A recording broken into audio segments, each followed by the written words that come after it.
Welcome back to Citywide Blackout, your home for music, movies, and more. I'm your host, Max Bowen. It was last November at the Rhode Island Comic-Con that I met comic writer and artist Rich Woodall.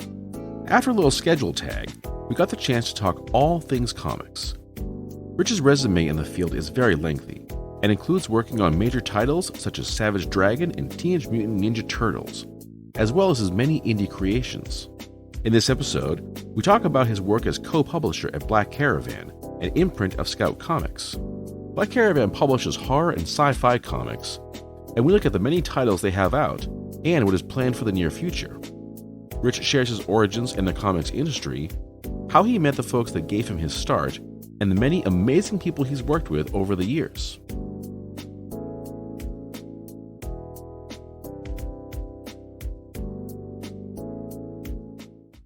Hey everyone, how's it going? And welcome back to the show. So good to have you here. Hope everything's going good. It is April. It is a new month. Hopefully we will see some positive change out there. But you know what? Speaking of positive, my next guest, been working in the comics industry for many, many years.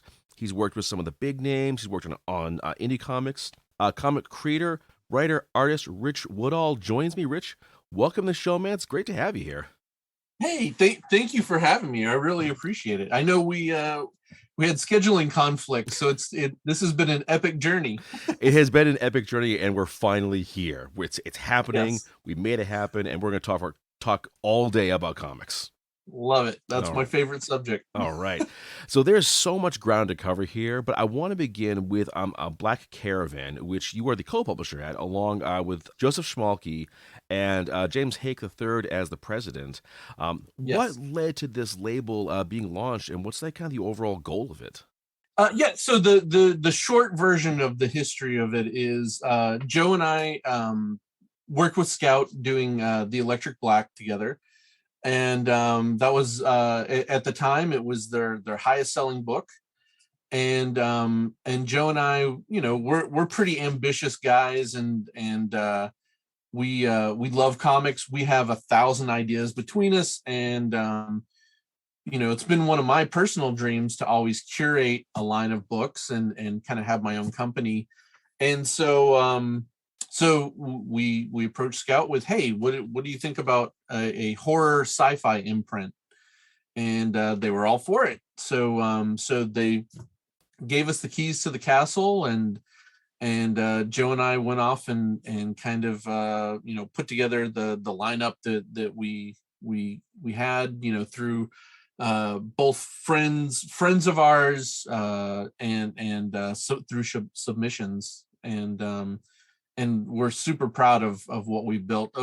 Actually, I was just looking, the first book we published through Black Caravan was the Electric Black Volume 1 trade, and that came out 2 years ago this month. Wow. So we're officially 2 years old, and having a great time. Oh, bad.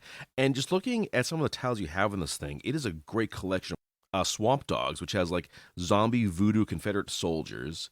You get The Shepherd, where a father who loses his son goes on a vengeance trip, basically with his magical amulet. Black Friday, where a dark force is released into a store on Black Friday, which also has one of the dopest covers I have ever seen. Yes.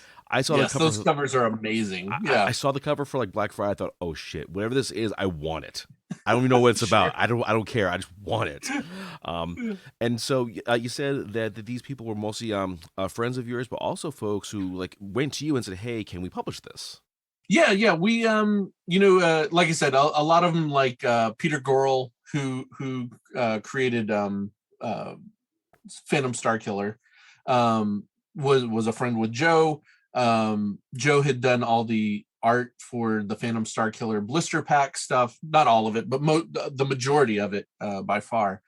And so Joe said, hey, we have this guy who's making toys over here, and this toy would be a great comic book, and it would translate really well. And I was like, yeah, absolutely. To start a comic that already has a toy line is pretty cool to begin with. So Joe and Peter hooked up together and developed Phantom Starkiller out more. and yeah, so that was one of the friendly relationships. The Perhapanauts, I'm good friends with Todd and Craig. And then we had other guys like John Clark from Black Friday and the Swamp Dog guys who submitted to us. I can't remember if it was directly through our website or whatever, but yeah, we've been very fortunate, and we've been very picky. You know, we wanted to curate a line that was pretty tight. We knew you know, we could do 30 books a year, but we wanted to give attention to all these books and kind of do the best of the best. So we really wanted to keep our line to like a tight 10 to 12 books. So that's kind of that was kind of the starting thought of it. And you know, our biggest drive for Joe and I are just you know, backing up our creators, doing the best for them that we can, and putting out beautiful comic books that tell incredible stories. So how do you go about like choosing the many submissions to say, okay, we're gonna go with this one, this one, this one? Yeah, it's a hard decision. It's even more hard now. Once you get like 6 or 7 titles under your imprint, then you're like, ooh, I've only got room for like 4 more, you know, 4 or 5 more. And then you have to start getting really choosy. And you know, the way that Joe and I work is it gets past me first with the art. If the art isn't up to snuff, then it doesn't even get to Joe. So I take a look at the art. If I like the art, I'll throw it over to Joe and say, hey, let's take a look at this. And Joe will review it, look at the writing and everything. We'll both look at the story and the concept and how many issues they want to do. Is it a one shot? Is it 5 issues? Is it an ongoing? That kind of thing. And then we decide, like, you know, does this fit into our schedule? Does this fit into our brand? And kind of go from there. Okay. What would you say are some of the big art do's and don'ts for you? The do's and don'ts. You know what? Art is so subjective, and it's one of those things where I have to kind of step away from my personal likes and dislikes. So there are certain books that, you know, the art is not my cup of tea, but I recognize that it's good art still. It's not something that I am excited about per se, but it is very good. It's well executed. The story is told well. And I see that it could be viable in our comic market. So I kind of have to step away from like, oh, would I want that person drawing my, like, a book that I was writing, let's say, and say, hey, does this art style fit the story that's being told? And is it a professional enough looking style? Like, I think that's, and I've gone through this personally, submitting to different publishers and stuff. As artists, I think we all think we're ready, you know, like when I was 17 submitting work, I thought I was ready. I was, you know, I'm ready for a Marvel or DC gig, of course. You know, but I think one really important thing is being self-critical of your own work, and seeing the flaws in it, fixing those flaws. And I'm not saying don't submit stuff when there's still flaws in there, because, you know, you're most likely submitting the best stuff that you're doing at the moment, and that's always good.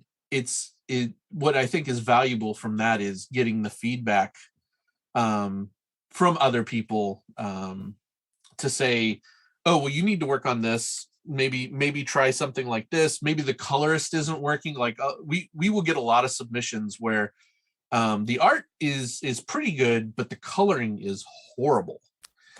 And you know, when you're looking at a comic, you look at the full package. You look at the lettering, the coloring, the line work, the writing, even down to the design sometimes of logos and such. logos are easily fixed, lettering is easily fixed, coloring depends on who's coloring and what their attachment to the property is. Sometimes that's easily fixed, but all those things, if the line work's not there, then you've got a lot bigger problems. Mhm. So, do you usually give that kind of feedback when someone submits, but you think, yeah, this is not really what we want? It depends on who it is. If we know the person, we usually give them a little more feedback. Like Joe and I are constantly, like I said, I've got a day job. Joe's day job is comics, which is great. But he's also he's full-time creating comics in addition to doing kind of the administrative side of things. So a lot of them, we do have a standard form letter that says thank you for submitting. If they do come back and say, hey, what could I work on, I'm more than happy to go down a list of reasons why. And a lot of times it's just we'll get submissions that we're horror and sci-fi, and they'll send us I don't know, an anime love comic or something, and we're like, it's cool, it's just not what we publish. Yeah, I think that is a sign though of someone who just doesn't know what they're doing. Like if you're going to submit, Yes. know the company, know what they produce, check out their work, so you can say, you know what, this doesn't fall in line with anything you do. I'll go somewhere else. And Yes, I think some people do a scattershot kind of thing where they're just like, hey, I'm going to submit to every publisher I know, and hopefully somebody will take a look at it, which I don't blame them. I never, I'm never against looking at anything. I'll look at anything, even if it's not of the genre, because sometimes you'll see something that's just absolutely beautiful, and at least in our case, because Scout is our parent company, we can kick it over to them and say, hey, this isn't right for us, but maybe you guys would like it. yeah, yeah. I would say though, the whole spray and pray method of submissions, take the extra step, do the research, and go with Yes. companies that fit you. For people out there who may want to submit their comic, like they have this idea, what should they be keeping in mind into like proper submission process? Yeah. So what we like to see is, I mean, if the more finished a comic, the better. So if it's colored, lettered, illustrated, written, all that good stuff, a pack, the more art and pages we can see, the better. At a minimum, we need to see like 5 to 10 pages in a row.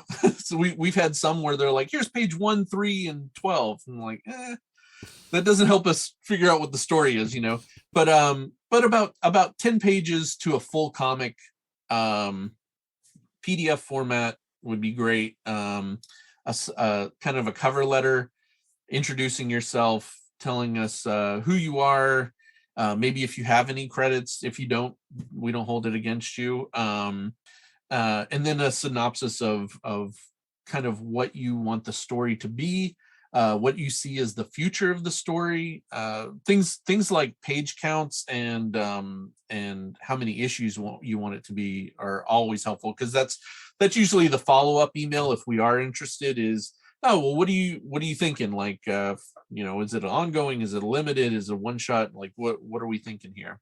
Okay, all right. Now you just released, or rather, recently released a new title, Pentagram of Horror, which I gotta say, the Yes. cover is so dope. But the art looks Oh, really, really cool. I read that this one has a fairly big like emotional connection for you, and I was curious as to what that was.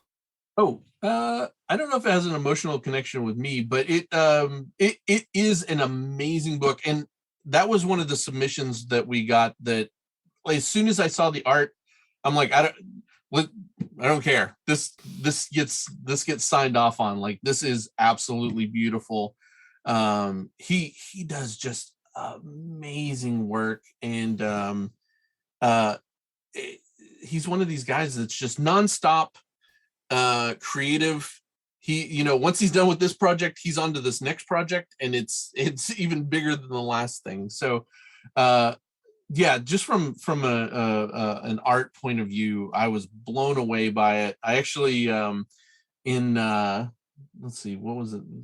One of the last issues of Electric Black, I totally swiped his color palette and did a story with. I was so just in love with it. I totally stole it for an Electric Black's short story.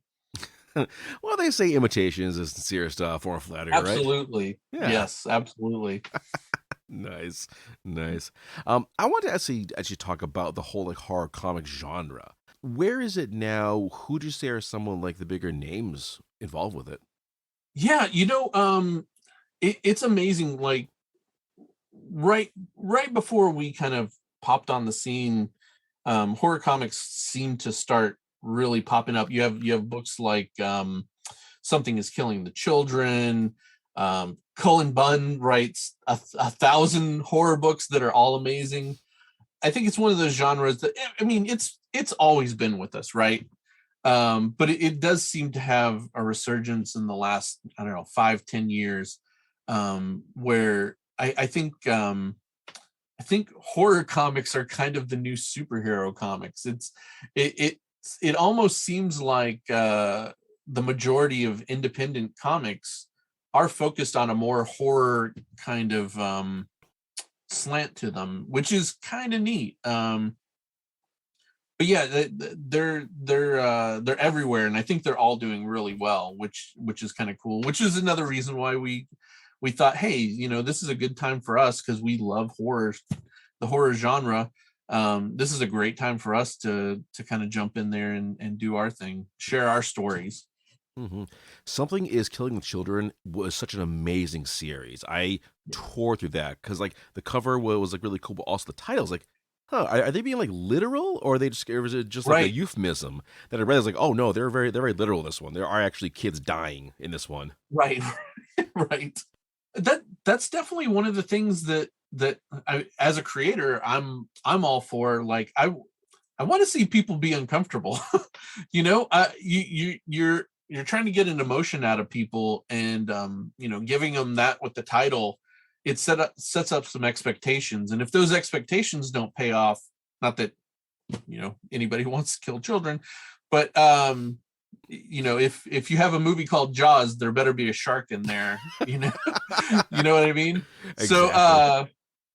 yeah, I think I think that was one of the cooler titles of the last couple years that really I think brought a spotlight onto horror comics in general. Yeah, definitely. Because I feel like horror comics before, maybe say like before like 10 years ago, were limited in their scope because it was only like certain. There was like of course like zombie comics were always like really Sure. popular.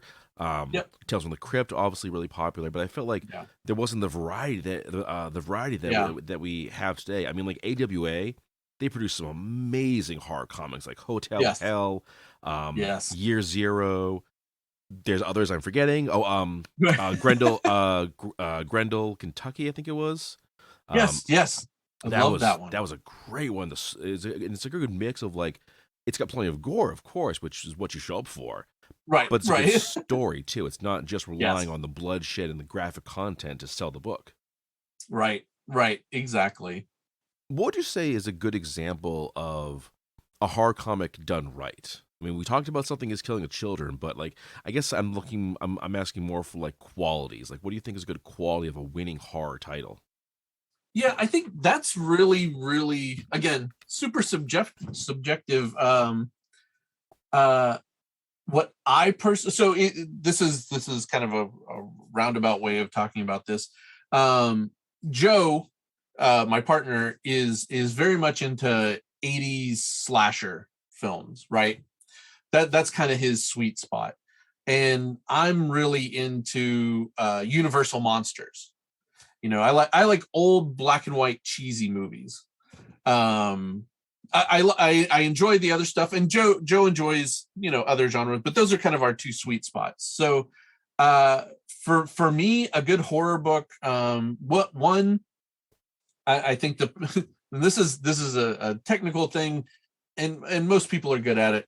The pacing of the comic, where you have reveals on the left hand side is pretty important. So you have your setup on the right, you have your reveal on the next page on the left.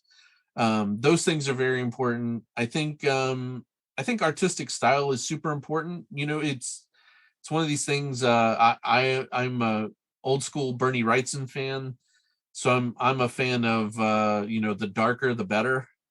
More ink on the page, the better. I love Mignola Hellboy stuff. It's got a lot of ink on the page. There's a lot of black on there, and you look at anything Mignola does versus say something like Something is Killing the Children, and it's Universal monsters versus 80s slashers. It is a very different, it's a wide range of things within the horror genre. I personally like kind of mystery kind of things. I like and like I said, the darker the better. Nice. Oh God, I was trying to think of the name of it, but there's a title that was out on Comixology. I will think of it later, but it was like set in this like very like remote village. It was around during the time of, I believe, the Civil War. This I think is a good example of lots of ink on the page. It was a very dark setting, so it was just a really good haunting atmosphere. That sounds awesome, and that also Isolation, like that's a great thing to throw into a horror comic. Isolation and no cell phones. Cell phones I think ruin the plausibility of a lot of horror things. Like you almost have to write yourself out of cell phones, like the reason they're not working. Either the battery's dead or there's electromagnetic whatever interference. Just because cell phones can get us out of a lot of trouble right now. Exactly. Like imagine the Blair Witch Project, but with like iPhones. The movie would be over in like 5 minutes. Right, exactly. All right. I want to ask a bit about like indie comics in general, because we talked about this prior to the interview beginning. And how would you say that the industry has changed? Because my perspective is that it is really expanding a lot in recent years, and that it's giving creators a chance to really shine, where before they had far fewer options. Yes. When I started doing indie comics in 1994. It's been a long time. And that was, it was very indie. It was it was kind of a local Boston scene. We got I was with a group, a publishing company called Red Mercenary Comics, that I think only released maybe one or two comics, and maybe and not even like through Diamond or anything, kind of like locally published kind of things. And through that I met another artist, and he had a book, and we're friends. He had like 8 pages in the back of his book that he needed to fill. So he asked me if I wanted to do something. I said, yeah, sure. And I had no idea what I wanted to do. And I just happened to be like, I don't know, watching Flash Gordon, Buck Rogers, whatever it was. And I was like, I want to do a sci-fi thing. And thus was born Johnny Raygun. And back then it was, if you were doing indie stuff, you were, it's either a Xerox machine, or if you had enough money to actually get it printed professionally, it's small runs of a couple hundred books, and you're going store to store trying to hand sell them, or going to your local comics, whatever is within driving range, and hoping they'll pick up a couple copies and stuff like that. And it's still like that, but I think now with self-publishing, it's the doors are wide open. There's dozens of printers out there that will print anywhere from 1 to thousands of copies of whatever you send them.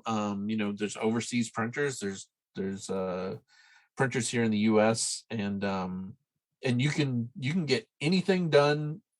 And not only that, but there's web comics. I mean, web comics are huge. That was kind of the second life for Johnny Raygun. I did that one issue with my buddy, and then I was doing things, and it just kind of sat there and sat there, and I was writing stories for him and everything, and it wasn't until I probably late 90s that I started seeing guys like John Gallagher and Steve Conley doing webcomics, Buzzboy and Astounding Space Thrills. Like those books or those online series were amazing, and they made me realize, like, hey, these guys are doing this. I can totally do this, and I did Johnny Raygun like that for a little while, and I didn't get nearly the attention that they got, but I put out, I was doing it a lot less than they were and a lot less professionally than they were. But just the idea that anybody, I mean, high school kids in elementary school, whoever has access to the internet can put out a comic at this point and get exposure and learn from it, and take those next steps. And all these little steps lead you to wherever you're going to go in the future. Exactly. I would say like Webtoon is a really good example, I think, of like webcomics becoming like major hits, because you'll have people who will like publish the work on Webtoon, and before you know it, they have like 1 million followers, they're getting like printing deals, they're getting like other opportunities. So I definitely agree with you there that like webcomics are opening a lot of doors for folks to either have their work get seen by a wider audience, but they also might say, oh, they'll get a call one day from someone from like Dark Horse saying, "Hey, I saw your title on Yes. So and so app. Would you like to work for us?" Right. Absolutely. That is one of the best parts, again, of the internet in general, whether it's Webtoons or if it's an art gallery site, where you can be seen by thousands of people, between getting commissions and being hired for work. Like it's no longer the time when you have to live in New York City to get jobs at Marvel and DC. You can live anywhere. You can send in your stuff, via email in an instant now. It's great. This question is a little more speculation and hypothetical, but do you think the fact that indie comics are becoming such a big deal, that it's making big companies like, Marvel, DC, but also like Image, Dark Horse, and so forth, think, maybe we should like change our approach to things? I would hope so. I mean, I think, again, like I said, at the beginning somewhere, like self-evaluation is a huge part of growing. And to me, if I were to run one of these large companies, I would look at the field and see, what this goes back to the early days of comics. DC's doing a superhero thing and it's going well. All right, now Marvel's going to do a superhero thing and see how that goes. It was one of those things where they used to ride those genre waves. Westerns are big now, horror's big now, love stories are big now, superheroes are big. I think looking at that, of course you always have your core things with these large companies, because you have to keep feeding the machine. But I think the ability to have like incubators and grow other things would to me be a very smart thing to do. Again, the webcomic stuff, Marvel, I think both Marvel and DC have both kind of embraced that. They're dipping their toes into it. I have the Marvel Unlimited app because I this is a nerd side story. I picked it up because you could read in order of publication date. And so I started with 1961 and I'm up to 1993 now. So I stopped reading everything in the late 70s. There just started to be some things that I just wasn't that interested in. I'll flip through every single issue, but I don't read everything. And now that I'm in the 90s, it's even worse. But again, that's personal preference. But on the Marvel Unlimited app, they have strips on there now that are formatted like webtoons. Mm-hmm. and it's the top to bottom scrolling instead of side to side. So they're definitely looking at that. I don't know if they're I don't know what data they're getting on the back end, but I'd be interesting to see, what their readership is like just for those. Yeah. That's a good question, actually, because I feel like that would fit better with like reading it on your phone necessarily Right. than like a tablet, because with like their other comics, everything Right. is like side to side. So yeah, Right. And I read on an iPad, so it is, yeah. And because I'm reading in order, I'm trying not to read too much modern stuff. Like every once in a while, if there's something that I missed at the store, I'll be like, "Ooh, yeah, I missed that new Hulk, the Donny Cates Hulk or whatever." yeah. And I was like, "Oh, I got to try that," and then I'll go to the store and pick it up. But yeah, I've flipped through a couple of the web comics, and it's kind of cool.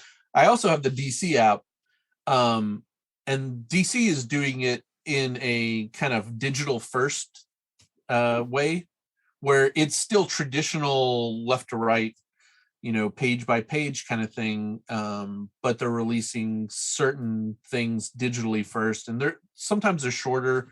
I think it's a great way to experiment and test the waters.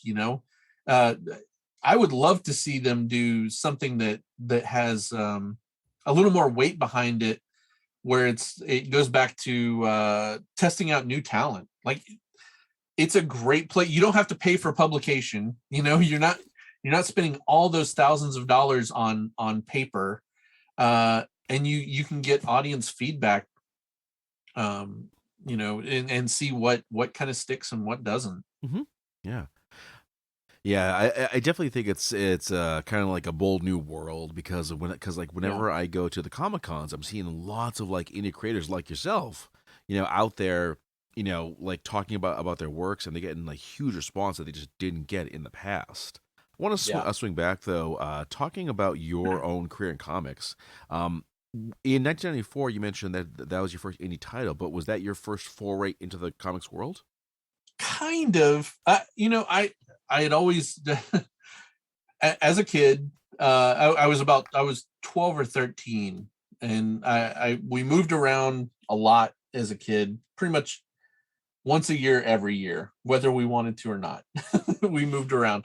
So I was always the new kid in town.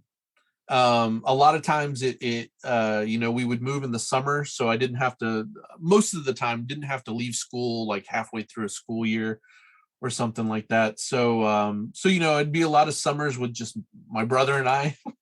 And we moved to this little town in Arkansas called Stuttgart. Not Stuttgart, Germany, but Stuttgart, Arkansas. Same spelling. And we lived like 2 or 3 blocks away from a 7-Eleven. And it was probably within the first couple days, within the first week that we moved there, I rode my little Huffy bike, down to the 7-Eleven, and I had comics before. It was GI Joe and Transformers. It was the stuff that was on TV. I'd had a handful of other Marvel titles, some DC, like random things. My parents probably bought me comics just because I like to read, and they would, here's something to just kind of bide my time with. But I wasn't really into comics at that point.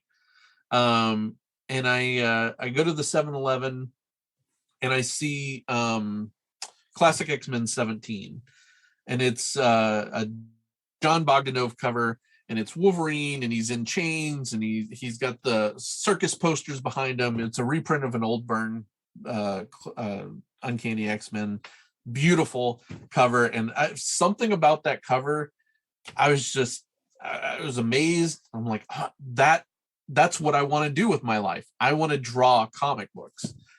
And kind of went from there. So sorry, I know that was kind of like an off-track version, but at that point I started drawing my own comics with a friend of mine, and kind of every town I would move to, I would, at that point, comics weren't the coolest thing in the world to be into. So, but there was always at least one other person that was into comics, and I would search them out and find them, and we would draw comics together, and then I would move and find somebody else. But yeah, I would do little comics, and then in 94, I was at there used to be these shows in Boston at the Radisson near Chinatown, and it was like once a month or something, and they would have 3 or 4 guests, a bunch of dealers and everything, and I knew, I being from small towns in Arkansas, you don't get comic conventions, so I took the bus from New Hampshire to Boston, and brought my little horrible portfolio, which was, it was whatever kids had in high school for, like, it was bad paper and just poorly drawn and everything. And I would go and I would take it and get reviews from artists and stuff. And as I was walking out one day, one of the shows, I heard editor, and I turned around, and there's a guy, and he's kind of surrounded by 2 or 3 other people, and they're showing him their portfolios. And I'm like, ooh, editor, that's the guy who gives you a job. Like, I gotta get, this is the first editor I've ever met. I gotta get him to look at my portfolio. And it was horrible. I wanted to be Jim Lee so badly, and I did Jim Lee so badly. But this editor saw something in me, and he, this was the Red Mercenary, Saeed Dabinga, was his name. He took a chance on me, let me draw a couple pinups for some stuff. But what he really did was, and this was, maybe this was a selfish thing, I don't know. I was a kid with a car. I was 16 years old. I had a car. They lived in Boston. They did not have cars. So going to conventions up and down the East Coast, Philly, Pittsburgh, New York, I drove the whole crew up and down the coast, and he introduced me to people. He got me tables at shows. I didn't do a lot of work for him, because I was only doing pinups at the time. My sequentials were really horrible, but he was exposing me to all these things, and it was pretty amazing, for a 16-year-old kid. I don't know if you're familiar with Mark Morales, the inker for Marvel, but he was one of the guys that we would pick him up in New York, and then we would drive to Philly, Pittsburgh, whatever. And it was a great experience growing, kind of learning the ropes from that point of view. God, you have just described every comic fan's childhood dream, I think, to get involved in some way. Oh yeah, I drove Mark Morales around. We would drive to all the different conventions. That's such a cool thing. And yeah, and just think, if you didn't have the car, who knows? Right, exactly. Yeah, Mark Morales and Rob Stull, Hannibal King. Trying to think who else. A lot of Boston guys, but again, they took me under their wing. They were great and teaching me things all the time, and it was pretty awesome. I definitely got a better education out of that than trying to, I guess, just do portfolio reviews at shows and stuff. Yeah. Working with some of these big names in comics, any important life lessons they ever gave you? I think, I work really closely with Craig Russo a lot. We did a book at Dark Horse called Kyra Alien Jungle Girl, which is now at Scout Comics. But working with Craig has taught me a lot about being professional. And, I think that's one of the super important things that you got to learn early on. And I don't always follow those rules. I break them myself, and then look back and regret it. But one of the cool things is all these creators that you meet, they're just people like you and I. 90% of them are really cool people, and will give you a lot of extra time, and as long as you're polite to them, they'll help you. And because of that, I've always wanted to help other, and try to help out people that that want the help, for one. um but yeah, just being polite is it goes a long way, and being patient. Those two things go a very, very long way. And things don't move on your timeline. Not all the time. Things move on other people's timelines, and that's okay. And that it sucks when you're waiting and you're eager, and sometimes that will lead to you being pushy, and that doesn't always work in your favor. But just being polite, it goes a very, very long way. Oh, definitely. I think that's probably one of the biggest things I've heard from like other folks is that professionalism and courtesy are two of the biggest things you want to have. Yes, you want to be ambitious and you want to be not necessarily pushy, but you want to be proactive. Right. But there's yes. a line there, There's once a good you cross it, that's it. You're done. Right. Yeah. There's a good way to write an email that is proactive and not pushy. Yeah, exactly. And yeah. Take your time with the email, folks. Take your time with it. Yes, write a draft, read it a couple email. times, because you never know. Right. Yeah. Wait a day if you have to. Exactly. Yeah. Exactly. Now, you've worked on so many titles over the years. I could list them all, but then we'd be here all day long. Sure. Of course, your own any titles such as Sergeant Werewolf, the Electric Black, but you've also gone to work on Savage Dragon, which I saw that. I was like, oh, that's so cool, because I'm a huge Savage Dragon fan. Oh, cool. Teenage Mutant Ninja Turtles. Yes. So you've done some art for them, and I love those comics. Those are some of the best comics out there. I'm curious about how you approach like the big name titles, getting to work on a title that can be potentially seen by hundreds of thousands of fans. This goes back to kind of how so after doing the Red Mercenary thing for a little while, and kind of spinning my wheels, I met my wife. We moved to Maryland, and I kind of dropped out of comics, going to conventions and things like that for a very long time, for 3-4 years, which seems like an eternity. And in that time, I was doing the Johnny Reagan Webb stuff, but it wasn't giving me a lot of attention. Moved back to New Hampshire, and that's when I started doing conventions again. But in there, I met this guy, Matt Talbot, and it was kind of like my childhood. You move to a new town, you find the one other guy that loves comics and is doing comics, and you team up with them. And Matt and I, there was a Boston convention coming up. We both went to the same local comic store in here in town, and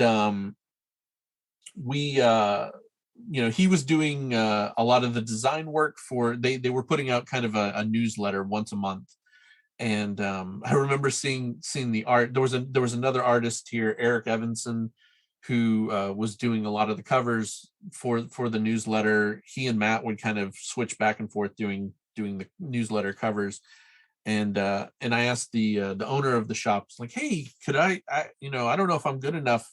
I don't know if I'm as good as these guys, but would you mind if I did a cover? And that introduced me to Matt.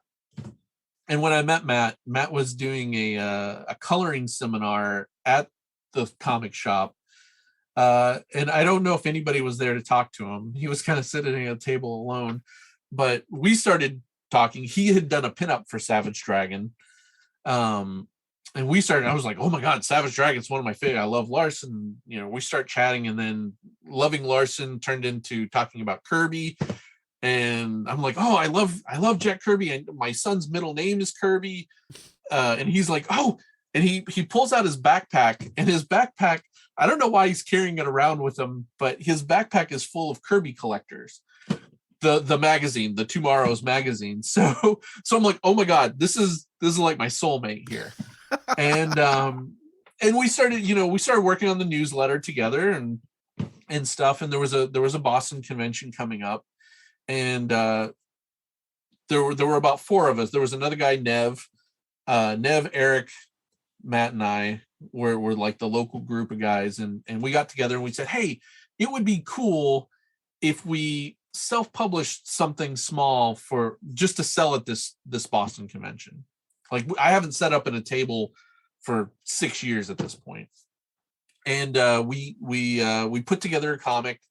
well, we had planning meetings. Everybody knew what they were going to do. I had this Johnny Raygun thing, and I was like, Matt, you letter, you ink. Like, I was doing everything by myself at one point. I was like, and you write, like, would you mind working on Johnny Raygun with me? He's like, oh yeah. So we ended up doing like a 12-page story together on Johnny Raygun. And it was one of the most fulfilling creative processes I've ever had, because we kind of share the same brain. Like, we both think the same way when it comes to superheroes and nostalgia and modernizing some of that. And it ended up being that Matt and I were the only two that actually produced anything for this comic. So it turned from a like the four of us doing something together to just a Johnny Raygun comic. We took that to Boston, and I think we lost like 50 cents on every issue that we sold, because I think it cost like $3.50 to print, and we were selling it for $3 or something. But that led us to doing Johnny Raygun. And I've forgotten your original question at this point, and I apologize, because okay. I do ramble. No, I love these stories. This is so cool. So my original question was working on like big name titles like Yes. like Savage Dragon. Does it kind of change your Yes. approach versus working on like your own stuff? So sorry, that was a long-winded way of saying once Matt and I did Savage or Johnny Raygun, Matt had this in with Larson where he got the pinup published. And I was like, well, do you think he would publish another one if we did something? And he's like, well, he's a very nice guy. We just got to email him and like pitch him on something, or just send him the art. So we did. I can't remember what we did. We did a pinup together. I penciled it, he inked it, sent it to Larson. Larson said, great, I'll publish it. And I was like, oh my God, that was easy. So that was at the time where, Invincible was coming out. We contacted Kirkman and sent him a pinup, and he published it in like issue 4 or 5, something like that. And then we just started doing all the creators that we like. If a new title came out, we would contact the creator very nicely and say, hey, we love your book. Here's some of the art that we've done.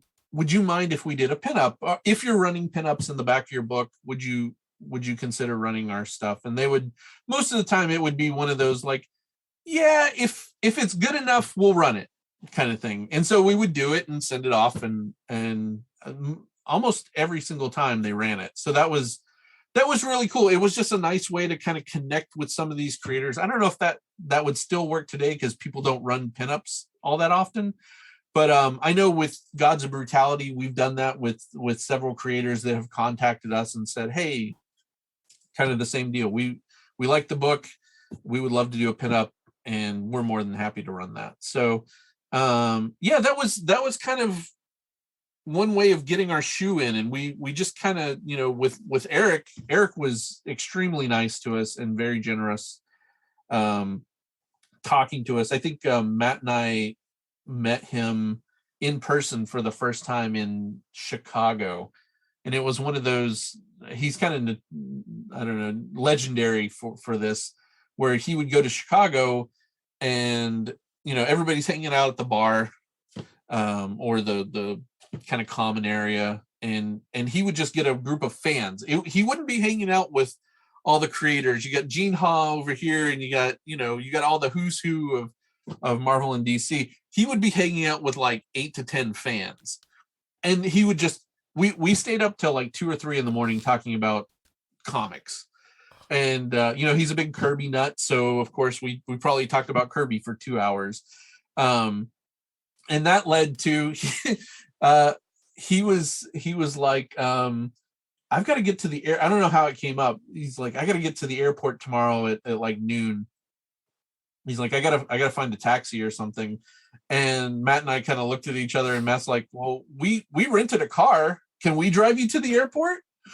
So he's like, yeah, sure.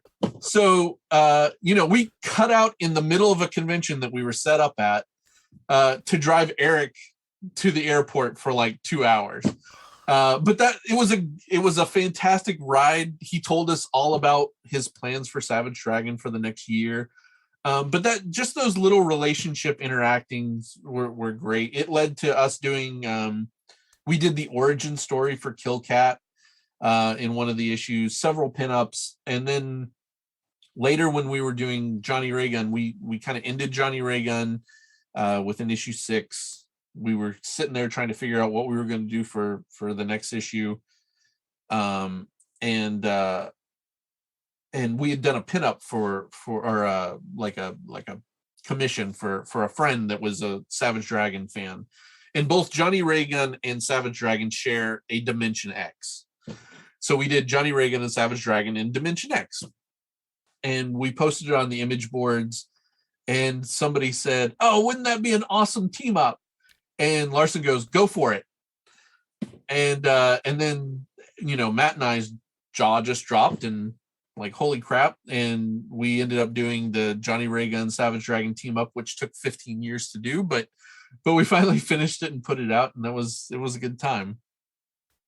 Damn. Yeah. What a story. Long stories. What a story though. You must have like a million of them. I do have a million.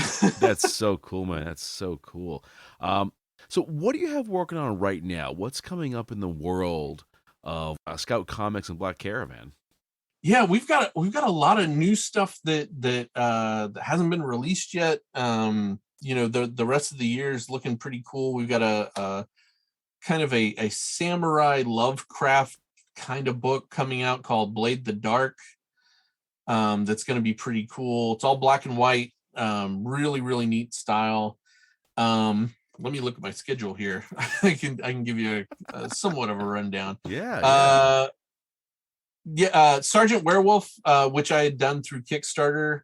We're going to reprint that with a new cover, maybe some new internal material later this year. We've got a book called Phantasmagoria, which is kind of Victorian haunted ghost kind of stuff. That's really cool. The story Vanity of Elizabeth Bath. That's the true story of Elizabeth Bathory. Is coming out pretty soon, maybe this month. I think maybe it's this month it's coming out. That's going to be a really, really cool book. We've got a kind of a kooky book called The Ballad of Gordon Barleycorn. And it's kind of Adventure Time on crack. So damn, it's a really weird. I mean, if you can imagine, Adventure Time's already kind of trippy. This is like intentionally trippy version of that, with like a hippie musician. It's a really, really cool book. We got more Swamp Dogs, more Broken Souls Ballad, which is my personal favorite book that we put out. We've got a kids book, which is a little weird for us. That's coming out in October. It's at a different size. It's kind of the square kids size, but it's kind of fun horror. But it is an actual kids book. It's not a mature audience book.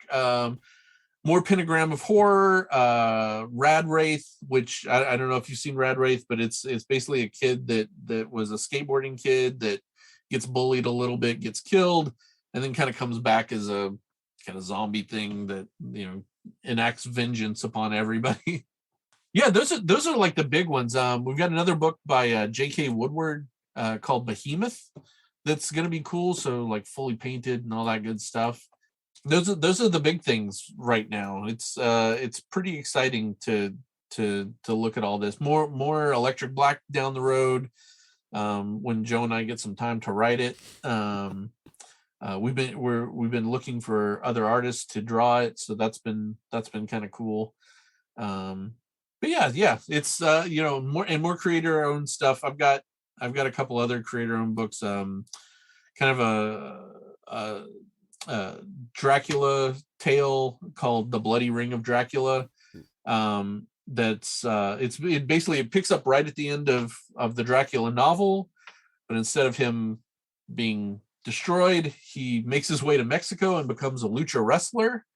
It's very weird, but it's with my Gods of Brutality partner Mark Welzer is doing all the art. It's just going to be kind of crazy fun stuff. I like it, man. Wow, that's so a lot of titles. I like that. Yeah. All right. Well, Rich, man, this has been so much fun talking comics, of course. Loving the work out of Black Caravan, folks. Check it Thank out. you. Scout Comics as well. Some amazing titles. But where do folks go to follow you and learn more about your work?